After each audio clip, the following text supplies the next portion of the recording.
Hi everyone, welcome back to the channel where we talk all things property investment. If you're looking to make smart investments in the South African property market, then this video is for you. I am Nigel Adriansa, Chief Empowerment Officer at the EDPF Property Academy, and today we'll be discussing the top 10 property investment strategies and key factors you need to understand before diving in. So let's get started. Our first strategy is one of the most popular, buy to let. Here, you purchase a property, typically residential, and rent it out to tenants. Sounds simple, right? Well, there's more to consider. Location is crucial. You'll want to invest in areas where rental demand is high, like cities with universities, business hubs, or rapidly developing areas. Before you buy, check the rental yield, which is the ratio of rental income to the property's purchase price, and the capital growth opportunities in any geographic location in which you would like to invest. Depending on where in South Africa you purchase, you should aim for a yield between 7 and 15% to make your investment worthwhile. In some areas like Gauteng, you will consider investing for higher yields and lower capital growth. And in other areas like Cape Town, you will consider the opposite, where lower yields and higher capital growth is the more likely investment scenario. Next up is flipping properties. This involves buying undervalued properties, renovating them, and then selling them for a profit.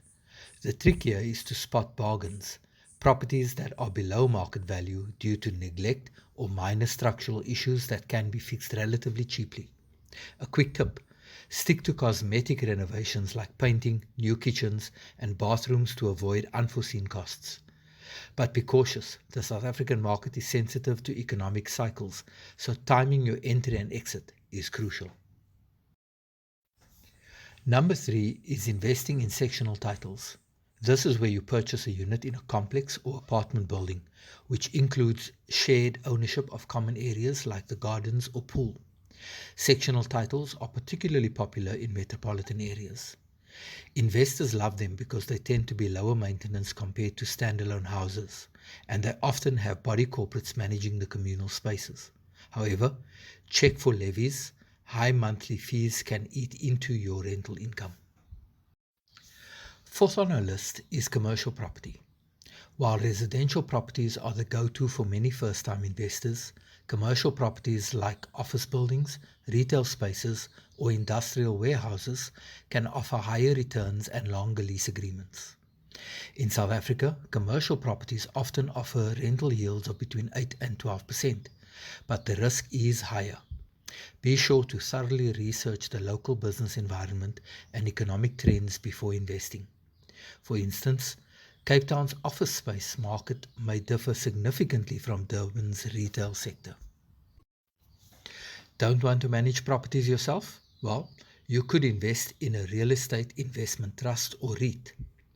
REITs are companies that own, manage, and often develop property portfolios, and they trade on stock exchanges. By investing in a REIT, you can enjoy the benefits of property investment without dealing with tenants or maintenance. REITs in South Africa are regulated and are required to distribute a significant portion of their profits to investors as dividends, making them a great option for passive income. Another great strategy, especially in university towns like Stellenbosch or Pretoria, is student accommodation. With a growing student population, demand for affordable, well-located housing is strong. But remember, students can be high-maintenance tenants, so it's wise to factor in higher management and maintenance costs. Look for properties close to campuses and ensure they meet the specific needs of students, such as Wi-Fi availability and proximity to amenities. Also, if you wish to host government-funded students through NSFAS, you must make sure your facility is accredited within the national regulations as stipulated by the Department of Higher Education. South Africa is a top tourist destination, making holiday letting a lucrative investment strategy, particularly in tourist-heavy areas like Cape Town, Durban, and the Garden Route.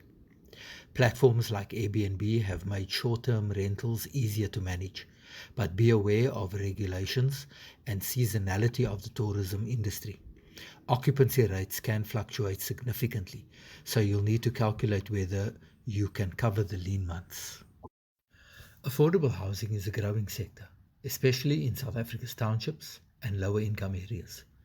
The government's subsidized housing schemes and urban renewal projects have created new opportunities for investors to buy and develop affordable housing. While the margins are slimmer, the demand for affordable housing is huge.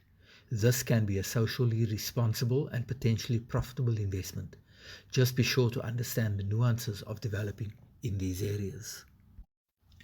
Investors with a long-term perspective might consider land banking. This strategy involves buying land in areas that are expected to develop in the future. For example, buying land on the outskirts of rapidly expanding cities like Johannesburg or Durban could lead to significant appreciation in value over time. However, this strategy requires patience and careful research. Infrastructure projects and zoning laws can significantly impact your investment's future value. Finally, we have off-plan property investments. Here, you buy a property that is still under construction or even in the planning stages. The main advantage is that you can often get the property at a lower price than a completed home, and by the time it's built, it may have appreciated in value. But there are risks. The development might be delayed or even cancelled, so make sure you're working with reputable developers. Also, make sure to review the contract carefully for any hidden costs or clauses. Now that we've covered the top 10 strategies, what do you need to know before making the leap into property investment in South Africa? First of all, market research. Study the local property market. Different areas and cities have different growth rates and risks. Check out property price trends, rental demand, and local infrastructure development plans. Number 2, financing options. Understand how you're going to finance the deal. Interest rates in South Africa can fluctuate, impacting mortgage affordability. Make sure you can weather the storm of rising rates if you're using leverage. Legal considerations. Familiarize yourself with South Africa's property laws, tax implications, and the transfer process. Legal fees and property transfer duties can add a significant cost to your investment. Risk management. Every investment carries risk. Make sure you have a solid risk management plan, whether it's through insurance, diversifying your portfolio, or having a buffer for unexpected costs. And then finally, return on investment. Lastly, calculate your expected returns carefully. Factor in all costs, property management fees, maintenance, taxes, and potential vacancies before you determine whether an investment is worth it. And that wraps up our guide on the top 10 property investment strategies in South Africa. I hope you found these tips helpful and are feeling more confident about making your next move in the property market. Remember, successful property investment requires careful planning, market knowledge, and understanding the risks involved. Thank you for being part of the EDPF Academy #1 million title deeds project. We hope you will continue your journey to property ownership with us by registering for our academy course at www.edpfacademy.app or visit our main site at www.edpf.co.za for more information about EDPF.